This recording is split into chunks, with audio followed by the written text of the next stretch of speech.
Hello friends, welcome back. അപ്പോൾ രാജ്, എന്തായി നമ്മുടെ അമേരിക്ക, ഇസ്രയേൽ ആൻഡ് ഇറാൻ യുദ്ധം? ട്രംപും നെതന്യാഹും ഇപ്പൊ തീർക്കും എന്ന് പറഞ്ഞിട്ട്, പക്ഷെ ഇതിപ്പോ എസ്കലേറ്റ് ചെയ്യണല്ലോ. അതെ, നിങ്ങൾക്ക് എല്ലാവർക്കും അറിയാവുന്ന കണക്ക് തന്നെ നമ്മുടെ ട്രംപ് ചേട്ടനും നെതന്യാഹു ചേട്ടനും കൂടെ ഇറാനെ അവിടെ എന്താണ് അണുവായുധമുണ്ട്, എന്തൊക്കെയോ സംഭവമുണ്ട് എന്നൊക്കെ പറഞ്ഞ് രണ്ടുപേരും കൂടെ ചാടി ഇറങ്ങി. യുദ്ധം തുടങ്ങി. ഇത് ഇന്ന് തീരും നാളെ തീരും, ഇന്ന് തീരും നാളെ തീരും. ഇടയ്ക്ക് ട്രംപ് ചേട്ടൻ എണീറ്റ് പറയും എല്ലാം തീർന്നു, 90% തീർന്നു, ഇനിയും കുറച്ചും കൂടെ അവിടേക്ക് ഇച്ചിരി കൂടെ ഇച്ചിരി മറ്റേ പൗഡർ ഇടാനേ ഉള്ളൂ, കുമ്മായി ഇടാനേ ഉള്ളൂ എന്നൊക്കെ പറഞ്ഞാൽ മറ്റേ പണ്ടത്തെ പെയിൻറ്റിങ്ങുകാർ പറഞ്ഞാൽ അവിടെ ഇച്ചിരി ടച്ചപ്പും കൂടെ ബാക്കിയുള്ളതെന്നൊക്കെ പറഞ്ഞാൽ എനിക്ക് പുള്ളി ഇടയ്ക്കിടയ്ക്ക് ഡയലോഗ് അടിക്കും. ഇത് കഴിയുമ്പോൾ വീണ്ടും ഇറാൻ അവിടുന്ന് 2-3 അവരുടെ മറ്റേ കുഴലിൽ മറ്റേ എന്താ പറയുക പടക്കമൊക്കെ നിറച്ച് ഇങ്ങോട്ട് അയക്കും. പടക്കമൊന്നുമല്ല കേട്ടോ, അവരുടെ നല്ല ഡ്രോണൊക്കെ ഉണ്ട്, അവരുടെ ഡ്രോണും ഉണ്ട്, മിസൈൽസും ഉണ്ട്. ഇതിപ്പോൾ എന്താണെന്ന് വെച്ച് കഴിഞ്ഞാൽ, ഈ യുദ്ധം തുടങ്ങുമ്പോൾ നിങ്ങളൊരു കാര്യം മനസ്സിലാക്കണം. ഇത് തുടങ്ങുന്നതിൻ്റെ തലേദിവസം വരെ ജനീവയുടെ ഒരു ഫൈനൽ ടോക്സിലേക്ക് വേണ്ടിയിട്ടുള്ള ജനീവയിലെ തന്നെ ഒരു ഫൈനൽ ടോക്സിന് വേണ്ടിയിട്ടുള്ള പ്രിപ്പറേഷനിലായിരുന്നു. അത് ഏകദേശമൊക്കെ ഒരു ധാരണയിലാവും എന്നൊരു പ്രതീക്ഷയിലായിരുന്നു. പക്ഷേ ഇതിനെയൊക്കെ തകിടം മറിച്ചുകൊണ്ടാണ് നമ്മുടെ ഖമേനിയെയും 40 ആൾക്കാരെയും അവിടുത്തെ ടോപ്പ് ബ്രാസിലുള്ള IRGCയിലുള്ള 40 ആൾക്കാരെയൊക്കെ ചേർത്തിട്ട് ഒറ്റൊരു മിസൈൽ കൊണ്ട് ഒരു ബോംബിട്ടിട്ട് മൊത്തം എല്ലാത്തിനും കൂടെ തീർത്തത്. അപ്പോൾ ഇതിൽ എന്താണെന്ന് വെച്ച് കഴിഞ്ഞാൽ, ശരിക്കും പറഞ്ഞാൽ അമേരിക്കയ്ക്ക് വലിയൊരു ഇൻട്രസ്റ്റ് ഇല്ലായിരുന്നു യുദ്ധത്തിലേക്ക് പോകാനായിട്ട്.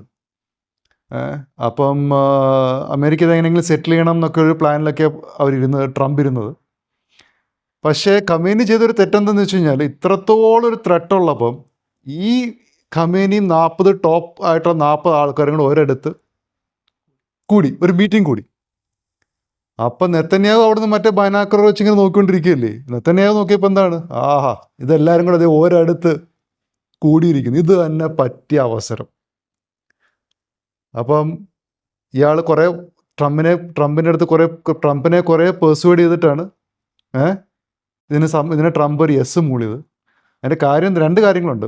ഒന്നെന്ന് വെച്ച് കഴിഞ്ഞാൽ, ഇതിന് ഉപയോഗിച്ചിരിക്കുന്ന പ്ലെയിൻ എന്ന് വെച്ച് കഴിഞ്ഞാൽ F-35 Mark 1 എന്ന് പറഞ്ഞ പ്ലെയിനാണ് ഈ ഷൂട്ടിങ്ങിന് വേണ്ടി ഉപയോഗിച്ചിരിക്കുന്നത്, ഈ ഒരു ഓപ്പറേഷന് വേണ്ടിയിട്ട്. അതായത് നമ്മുടെ ഖമേനിയും ഈ 40 ആൾക്കാരുടെ ടീമിനെയും അവരുടെ പാലസിൽ കൊണ്ട് ബോംബ് ചെയ്യാൻ വേണ്ടി ഉപയോഗിച്ചിരിക്കുന്ന F-35 Mark 1 എന്ന് പറഞ്ഞ പ്ലെയിനാണ്.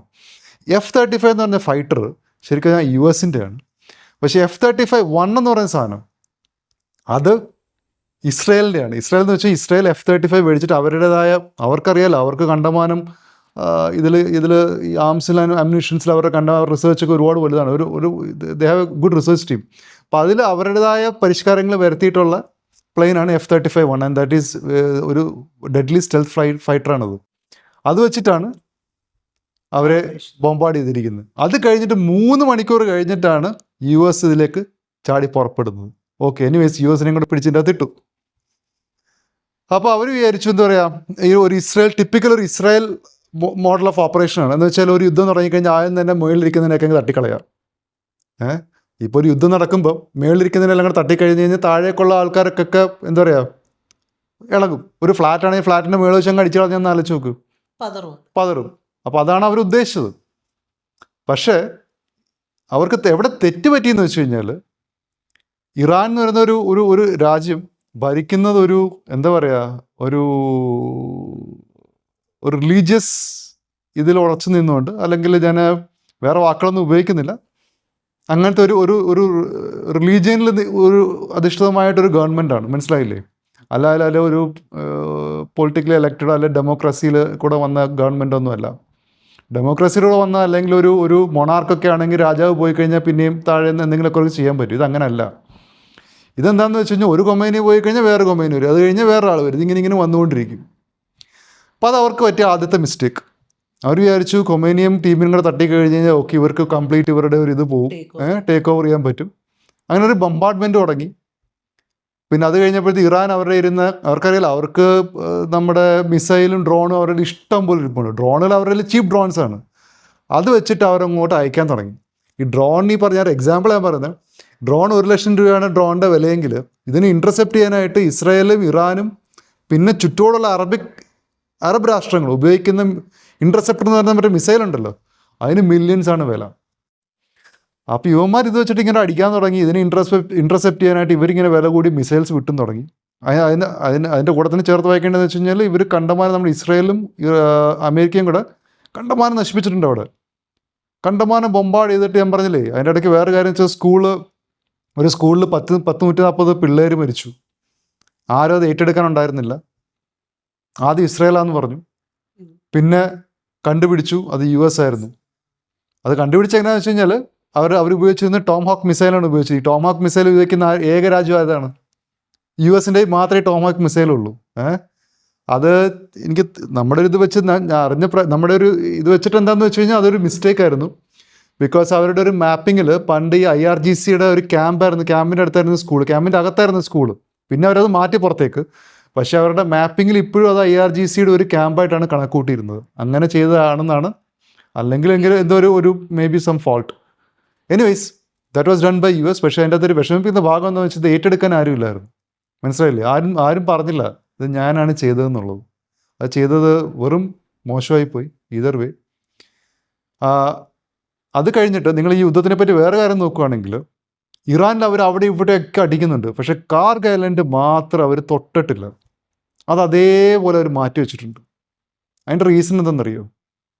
ഈ ഇറാനിലെ ഷോസ് ഒക്കെ എന്ന് വെച്ച് കഴിഞ്ഞാൽ ഒരു ഷാലോ ഷോറാണ്. എന്ന് വെച്ചാൽ അവിടത്തേക്ക് ഷിപ്സ് എടുക്കാൻ പറ്റത്തില്ല. അപ്പോൾ ഈ ഐലൻഡിന് ചുറ്റും മാത്രം എത്ര വലിയ മദർഷിപ്പ് വേണമെങ്കിലും വന്ന് അടുക്കും. അതിൽ കൂടെയാണ് ഒരു 90% ഓഫ് ഓയിൽ എക്സ്പോർട്ട്സ് നടന്നുകൊണ്ടിരിക്കുന്നത്. മനസ്സിലായില്ലേ? അതവർ തൊട്ടിട്ടില്ല. അപ്പോൾ അവരുടെ ഒരു ലക്ഷ്യം എന്ന് വെച്ച് കഴിഞ്ഞാൽ ഓയിലുണ്ട് അവരുടെ ലക്ഷ്യം. രണ്ടാമത്തെ ലക്ഷ്യം എന്ന് വെച്ച് കഴിഞ്ഞാൽ അവർക്ക് ഈ റീജിയനെ അവർ ഡീസ്റ്റെബിലൈസ് ആക്കി വെക്കും. ഇറാനെ ഡീസ്റ്റെബിലൈസ് ആക്കി വെക്കുക എന്ന് വെച്ച് കഴിഞ്ഞാൽ 2 രീതിയിൽ അവർ ചെയ്യും. ഒരിക്കലും അവർക്ക് ബോംബ് ചെയ്ത് അല്ലെങ്കിൽ ന്യൂക്ലിയർ ബോംബ് ഇട്ട് അവിടുത്തെ ആൾക്കാരൊക്കെ കൊല്ലണം. അല്ലാണ്ട് അവർക്ക് യുദ്ധം ജയിക്കാൻ പറ്റൂല. ബിക്കോസ് അവിടുത്തെ സെറ്റപ്പ് അങ്ങനെയാണ്. മനസ്സിലായില്ല? അവരുടെ ഒരു ഇറാനിയൻ റിജീം എന്ന് വെച്ച് കഴിഞ്ഞാൽ അത് അങ്ങനെയാണത്. It is controlled by revolutionary guards. മനസ്സിലായി? 6.5 ലക്ഷം പട്ടാളക്കാരുണ്ട് അവർക്ക്. മറ്റുള്ള രാജ്യങ്ങളിലെ ഒരു പട്ടാള സെറ്റപ്പേ അല്ല. അവിടുത്തെ പ്രസിഡന്റ് ഉണ്ടല്ലോ, അങ്ങേർക്ക് പോലും അവിടെ റോളൊന്നുമില്ല. അതിൻ്റെ മെയിൻ കയ്യിലിരിക്കുന്നത് വെച്ച് കഴിഞ്ഞാൽ അവരുടെ ഈ റെജീമിൻ്റെയിലാണ്, ഇസ്ലാമിക് റെജീമിൻ്റെയിലാണ് അവിടുത്തെ ഹോൾഡ് ഇരിക്കുന്നത്. അപ്പോൾ അതിങ്ങനെ വന്നുകൊണ്ടേയിരിക്കും. അതിങ്ങനെ ആൾക്കാരിങ്ങനെ ഒരാൾ പോയി കഴിഞ്ഞാൽ അടുത്ത ആൾ വന്നുകൊണ്ടിരിക്കും. അപ്പോൾ ഇവർക്ക് ചെയ്യാൻ പറ്റുന്നൊരു കാര്യം, അത് ചെയ്യാൻ അവർ എനിക്ക് തോന്നുന്ന കാര്യം എന്താണെന്ന് വെച്ച് കഴിഞ്ഞാൽ അവർ കുർദികളെ ഇറക്കും. കുർഗിസ്ഥാൻ, മനസ്സിലായി? കുർദികളെ ഇറക്കിയിട്ട് അവരൊരു ബോൺ ഫൈറ്റേഴ്സാണ്. കുർദിസ്ഥാൻ എന്ന് വെച്ചാൽ അവർക്ക് പണ്ട് തൊട്ടേ അവർക്കൊരു രാജ്യം നൂറ്റാണ്ടുകളായിട്ട് അവർ രാജ്യം വേണമെന്ന് ആഗ്രഹിച്ചുകൊണ്ടിരിക്കുന്ന ഒരു ഇൻഡിപെൻഡൻസ് വേണമെന്ന്. അപ്പോൾ അവരുടെ കുറേ ഭാഗം ഇറാഖിലുണ്ട്, കുർദികൾ ഇറാഖിലുണ്ട്, സിറിയയിലുണ്ട്, ഇറാൻ്റെ കുറേ ഭാഗത്തുണ്ട്. ഇവർ ബോൺ ഫൈറ്റേഴ്സാണ്. ഇവരിൽ മുസ്ലിംസ് ഉണ്ട്, ക്രിസ്ത്യൻസ് ഉണ്ട്, പല ജാതികൾപ്പെട്ട ആൾക്കാരുണ്ട്. പക്ഷേ അവരുടെ മെയിൻ ഇതെന്താണെന്ന് വെച്ച് കഴിഞ്ഞാൽ അവർ കുർദികളാണെന്നുള്ളതാണ് അവരെ യൂണിഫൈഡ് ചെയ്ത് നിർത്തുന്ന ഒരു കാര്യം. ഇവർക്ക് ആംസ് കൊടുത്തിട്ട് ഇവർക്കെതിരെ ഇറക്കും. അമേരിക്കൻ പട്ടാളം ഉണ്ടാവും, പക്ഷേ അതിന് ബാക്ക് ഡ്രോപ്പ് ഇവരായിരിക്കും മെയിൻ ഫൈറ്റേഴ്സ്. അങ്ങനെ അവർ ഈ റീജിയൻ ഡീസ്റ്റെബിലൈസ് ചെയ്ത് വെക്കും. ഡീസ്റ്റെബിലൈസ് ചെയ്ത് വെച്ച് കഴിഞ്ഞാൽ എന്താ വെച്ചാൽ ഇവർ കാർഗ് ഐലൻഡ്, ഞാൻ പറഞ്ഞ നേരത്തെ കാർഗ് ഐലൻഡ്, അത് ഇവരുടെ കൺട്രോളിൽ വെക്കും. അത് കൂടാണ്ട് ഡീസ്റ്റെബിലൈസ് ആയി കഴിഞ്ഞാൽ എന്താ പ്രശ്നം എന്ന് വെച്ച് കഴിഞ്ഞാൽ ചുറ്റോടുള്ള ഗൾഫ് കൺട്രീസ്, മനസ്സിലായില്ലേ? ചുറ്റോടുള്ള ഗൾഫ് കൺട്രീസ് പ്രശ്നത്തിലാവും. അവർക്കൊന്നും അമേരിക്കയുടെ സപ്പോർട്ട് ഇല്ലാണ്ട് അവർക്ക് ഇനി മുമ്പോട്ട് പോകാൻ പറ്റൂല. അമേരിക്കയുടെ ഡിഫൻസ് സിസ്റ്റം ഇല്ലാണ്ട് അവർക്ക് ഒരു പടി അവർക്ക് മുമ്പോട്ട് പോകാൻ പറ്റൂല. ബിക്കോസ് എത്രത്തോളം ഇറാൻ ഡീസ്റ്റെബിലൈസ് ആയിട്ട് നിൽക്കുന്നു, ഇവിടെ ത്രെട്ടാണ്. ഇപ്പോൾ തന്നെ ദുബായ് അറിയാലോ, ദുബായിൽ തന്നെ ഇപ്പോൾ തന്നെ പല ഇൻവെസ്റ്റേഴ്സും അവിടെ ചെയ്യണം. അവർക്ക് കുറേ ആൾക്കാർ വിട്ടുപോകുന്നുണ്ട്. It's a big thing for Dubai. ഒരു ഓയിൽ റവന്യൂവിൽ ജീവിക്കുന്ന ഒരു രാജ്യമല്ലത്. അവിടെ നിന്നൊക്കെ എല്ലാവരും സേഫായിട്ട് കണ്ടിരുന്ന ഒരു പ്രദേശമാണ് അവിടെ, മനസ്സിലായി? ദുബായ് എന്ന് പറയുന്നത്. അപ്പോൾ അവിടെ ഒരു പ്രശ്നമാണ്. നമുക്കൊരു ഇൻവെസ്റ്റ്മെൻറ്റ് പറ്റുന്നില്ല എന്ന് പറയുമ്പോൾ അതിനൊക്കെ ഒരുപാട് എന്താ പറയുക ഇംപ്ലിക്കേഷൻസ് ഉണ്ട്. ഇപ്പം നടക്കുന്ന നിങ്ങൾ കാണുന്ന ഈ ഒരു ഡ്രോൺ വന്ന് വീഴുന്നതല്ല, അതിനൊക്കെ ഒരുപാട് ഇംപ്ലിക്കേഷൻസ് ഉണ്ട്. ദുബായ് എക്കോണമിയിൽ വലിയ പ്രശ്നങ്ങളുണ്ടാവും.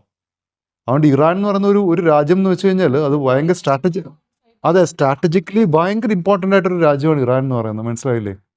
അപ്പോൾ ഇവർക്ക് അതൊന്നും അറിഞ്ഞിടാനൊന്നുമില്ല. അതൊക്കെ കണ്ടിട്ട് തന്നെയാണ്. അല്ലാണ്ട് അവിടെ ന്യൂക്ലിയർ വെപ്പൺ അവരിൽ എൻറിച്ച്ഡ് യുറേനിയം ഉണ്ടായിരുന്നു എന്ന് പറയപ്പെടുന്നു, അറിഞ്ഞുകൂടാ. അതൊക്കെ വിചാരിച്ചാൽ അവർക്കൊക്കെ എന്തൊക്കെ ചെയ്യാൻ പറ്റും എന്നുള്ളത് എനിക്കറിയാം. അവർ ശരിക്കും പറഞ്ഞാൽ ഇതൊന്നും ചെയ്യേണ്ട ആവശ്യമില്ല ശരിക്കും. എനിവേസ് അത് അവരുടേതായ റീസൺസ് ഉണ്ട് അവർക്ക് ചെയ്യാനായിട്ട്.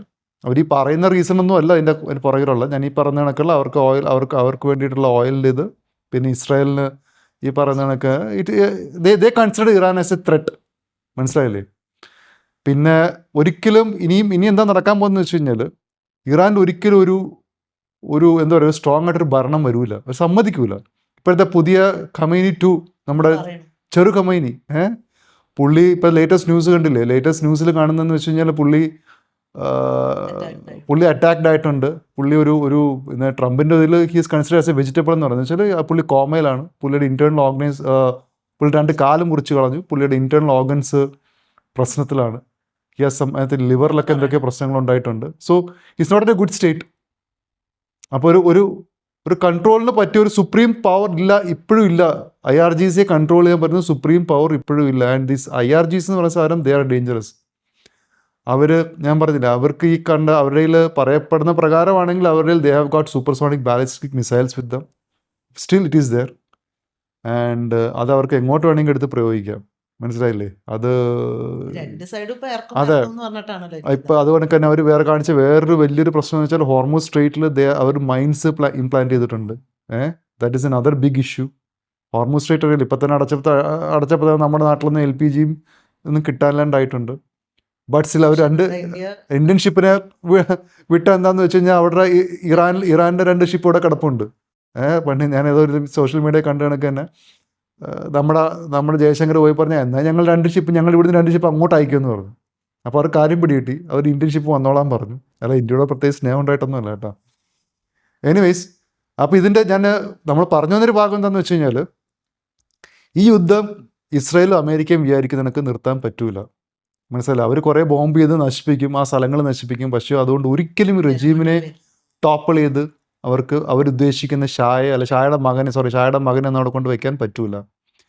പിന്നെ അവർക്ക് ചെയ്യാൻ പറ്റുന്നൊരു കാര്യം എന്ന് വെച്ച് കഴിഞ്ഞാൽ, ഈ കുർദുകളുടെ സപ്പോർട്ട്, അത് US പട്ടാളക്കാർ പോയി കഴിഞ്ഞാൽ വീണ്ടും ഒരു അഫ്ഗാനിസ്ഥാനായി മാറും എന്നല്ലാണ്ട് ഒന്നും നടക്കില്ല.